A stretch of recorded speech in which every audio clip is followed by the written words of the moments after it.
जय श्री राम सभी को। तो आज तुम्हारा भाई जा रहा है घर और आज हम इस व्लॉग में देहरादून से सहारनपुर ट्रैवल करेंगे और इस व्लॉग में आपको बताऊंगा कि कितना एक्सपेंसेस आता है देहरादून से आईएसबीटी तक का और फिर आईएसबीटी से सहारनपुर का। तो चलिए शुरू करते हैं इस व्लॉग को। आइए देखते हैं, मजा आएगा। तो जल्दी से मैं निकल जाता हूँ अपने रूम से और शाम हो चुकी थी और अंधेरा भी होने वाला था। तो जल्दी से मैं आ जाता हूँ बस स्टैंड पर और थोड़ी देर वेट करने के बाद मुझे मिल जाती है बस और मैं बैठ जाता हूँ बस में। इसके बाद मैं पहुँच जाता हूँ केएफसी के पास और केएफसी को देखते ही मुझे लग जाती है जोर से भूख, लेकिन मैं खुद को कंट्रोल करता हूँ जो कि घर में भी बना होता है डिलीशियस खाना और बहुत दिनों के बाद हम खाएंगे माँ के हाथों का खाना। उसके बाद मैं आ जाता हूँ यहाँ के फेमस टावर में से एक टावर्स के पास, क्लॉक टावर के पास, जिसको क्रॉस करने के बाद और थोड़ा दूर जाने के बाद ही हम आ जाते हैं यहाँ के फेमस रेस्टोरेंट में से एक रेस्टोरेंट के पास, जिसका नाम आप खुद पढ़ लो। मैं क्यों बताऊँ आप लोगों को, वैसे यहाँ का खाना मैं टेस्ट और अगर आप लोगों को सच बताऊँ तो मीडियम है खाना इनका, नॉट गुड नॉट बैड। तो रेस्टोरेंट को क्रॉस करने के बाद हम आ जाते हैं हनुमान मंदिर के पास, जहाँ पर भगवान हनुमान जी का आशीर्वाद लेते हैं और निकल जाते हैं आगे की ओर।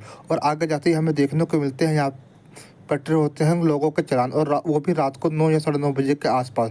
उसके बाद हम पहुंच जाते हैं देहरादून का आईएसबीटी बस स्टैंड पर और ये यहाँ का बस स्टैंड है और उसके साथ में यहाँ पर पुलिस स्टेशन भी है, जहाँ पर आप कंप्लेन लिखवा सकते हैं कुछ भी किसी की तरह। आपके पास अगर मिस हैपनिंग होती है आपके साथ में तो वो भी आप यहाँ पर लिखवा सकते हैं। उसके बाद हम मिल जाती है हमें हमारे बस और जो कि हम लोगों को लेकर जाएगी सहारनपुर और हम बैठ जाते हैं जल्दी से बस में आकर और ले लेते हैं फ्रंट वाली सीट, जिससे आप लोगों को व्यू दिखा सकूँ नाइट का। और बस में बैठते ही मुझे मिल जाती है ये चीज़ खाने के लिए। तो इसका नाम तो मुझे पता नहीं है क्या है, बट खाने में काफ़ी मज़ेदार और टेस्टी था ये। इसके बाद हम निकल जाते हैं देहरादून आईएसबीटी से सहारनपुर के लिए। अब बात कर लेते हैं टिकट प्राइस की। झारखंड से आईएसबीटी तक का अगर आप लोगों को टिकट प्राइस बताऊँ तो 25 रुपीज़ है अगर आप इलेक्ट्रिक बस से आते हैं, और अगर आप अदर व्हीकल या विक्रम से आते हैं तो उसका प्राइस होता है 30 से 40 रुपये, क्योंकि आपको बस डायरेक्ट आईएसबीटी पहुंचा देती है, लेकिन अदर व्हीकल आपको थोड़ा लॉन्ग रोड से लेकर आते हैं, जिससे आपका टाइम ज़्यादा भी लगता है इसलिए और मनी भी ज़्यादा लगता है। उसके बाद हम निकल जाते हैं देहरादून आईएसबीटी से सहारनपुर के लिए। तो दोस्तों टिकट हो गया है महंगा, क्योंकि पहले इसका प्राइस था 98 रुपीज़, उसके बाद हुआ 107 रुपीज़ और अब हो गया है 120 रुपीज़। तो टिकट लेने के बाद हम पहुँच जाते हैं मिनी हाईवे पर, जो अभी बन रहा है और इसके बनते हुए ऑलमोस्ट 3 इयर्स हो चुके हैं। तो अब हमारे बस ड्राइवर की बात करते हैं, तो जो कि लगता है मिल्खा सिंह की मूवी देखकर आए हुए हैं खतरनाक ड्राइविंग करते हुए। तो अब आने वाली है एक टनल जो कि यूपी और यूके को जोड़ती है, जिसको क्रॉस करते ही हम पहुंच जाएंगे यूपी के अंदर। तो यही वो टनल है जिसको क्रॉस करने के बाद हम पहुंच जाते हैं यूपी में। तो टनल को क्रॉस करने के बाद और रात में पहाड़ों के मजे लेने के बाद हम आ जाते हैं मोंड पर। तो मोंड को क्रॉस करने के बाद अब हम आ जाते हैं हाईवे पर और रात के बज चुके थे ऑलमोस्ट 10 और अभी भी हमारा 1 घंटे का सफ़र बाकी था। और भैया को मैंने बोला कि भैया थोड़ा जल्दी चलाओ बस, तो भैया ने मुझसे पता है क्या बोला, सुनो आप लोग खुद ही। हम मालूम है तेरे बाप को मत सिखा। और उसके बाद बस में जितने भी लोग थे वो मुझ पर भाई ये करने लगे।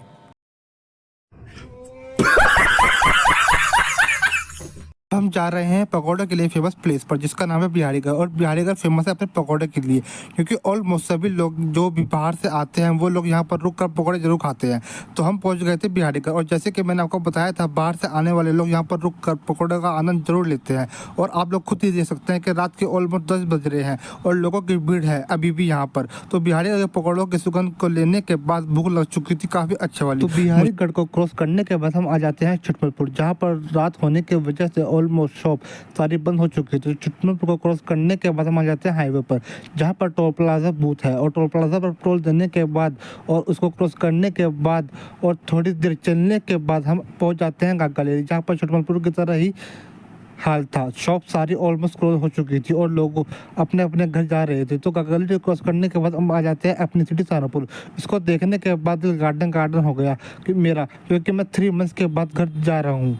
तो अब हम पहुंच गए हैं राकेश केमिकल। उसके क्रॉस करने के बाद मैं आ जाता हूं अग्रसेन चौक। इसको 2 और नामों से जाना जाता है, नुमाइश कैंप और एक नाम इसका और है जिलचुंगी। तो जिलचुंगी को क्रॉस करने के बाद बस वाले भैया हमें पहुंचा देते हैं हमारी मंजिल से थोड़ा पहले, जहाँ से हम अब जाना होगा पैदल। और भैया ने जहाँ हमें उतारा है वो लोकेशन थी हनुमान मंदिर, जो कि कोट रोड के पास है। और अब हमें जाना है यहाँ से रेलवे स्टेशन तक पैदल ही। तो ये है सहारनपुर का फेमस हनुमान मंदिर, जहाँ पे भाई मनोकामना पूर्ण होती है, बहुत से लोगों की हुई है। आप भी एक बार आकर जरूर विजिट करें यहाँ पे। और जल्दी से सभी लोग कमेंट्स में लिख दो जय बजरंगबली, जय श्री राम।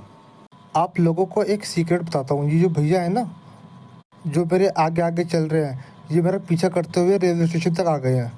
अबे क्योंकि उन्हें अपने घर या अपने लोकेशन तक जाना है, इसलिए माँ खराब हो जाएगा। मैं माँ अम्मा बहन पे आ जाऊंगा मैं, इनकी अम्मा बहन पे तो आ रेलवे जाऊंगा। स्टेशन को क्रॉस करने के बाद मैं आ जाता हूँ रेलवे ब्रिज पर, जहाँ पर आते ही मुझे ये देखने को मिलता है और इसको देखते ही मेरा मूड होता है ख़राब, क्योंकि मुझे लगा था कि कोई सर्विस नहीं मिलेगी मुझे। बट नीचे उतरने के बाद और थोड़ा दूर जाने के बाद ही मुझे मिल जाती है ई रिक्शा, और अब मैं ई रिक्शा में बैठ कर घर की तरफ निकल जाता हूँ और पहुँच जाता हूँ ITC रोड पर, जहाँ काफ़ी ज़्यादा रात होने की वजह से ITC का गेट लॉक कर दिया जाता है। तो अब हमें ई रिक्शा वाले भैया लेके जाएंगे खलासी लाइन से रात को 11 बजे।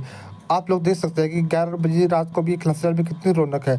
तो खलासी लाइन से लेफ्ट लेने के बाद हम आ जाते हैं पंजाब नेशनल वाली गली में, जिसको लक्ष्मणपुरी नेम से भी जाना जाता है, और यहाँ पर भी सेम ही हाल था, ऑलमोस्ट सभी शॉप क्लोज हो चुकी थी। तो लक्ष्मणपुरी कॉलोनी को क्रॉस करने के बाद मैं आ जाता हूँ अपनी पूरी कॉलोनी में। आप लोगों को ना नहीं बताऊंगा, क्योंकि कल के दिन में अगर फेमस हो गया तो आप लोग सभी मेरे घर पर आकर शोर किया करोगे। तो फाइनली मैं पहुँच जाता हूँ घर, और अब टोटल एक्सपेंसेस की बात कर लेते हैं। तो जाखम से ISBT तक का टिकट प्राइस था 25 रुपीज़। ISBT देहरादून से सहारनपुर रेलवे स्टेशन तक का बस टिकट प्राइस 120 रुपये लगा, और उसके बाद रेलवे स्टेशन से घर तक का प्राइस लगा 20 रुपीज़। तो टोटल एक्सपेंसेस आया मेरे रूम से अपने घर तक का टोटल 165 रुपये। आशा करता हूँ आप लोगों को ये व्लॉग अच्छा लगा होगा, और इस व्लॉग की इन्फॉर्मेशन काफ़ी लोगों के काम आए फ्यूचर में। जो लोग फर्स्ट टाइम ट्रैवल करेंगे सहारनपुर से देहरादून, उनके लिए काफ़ी अच्छा होगा ये व्लॉग। तो मिलते हैं आपसे नेक्स्ट व्लॉग के साथ में। तब तक के लिए इस व्लॉग को आप अपना बहुत सारा प्यार दें, और दोस्तों और फैमिली मेम्बर्स के साथ शेयर जरूर करें। अगर आप मेरे चैनल को सब्सक्राइब नहीं किया तो सब्सक्राइब जरूर कर लें। Thank you.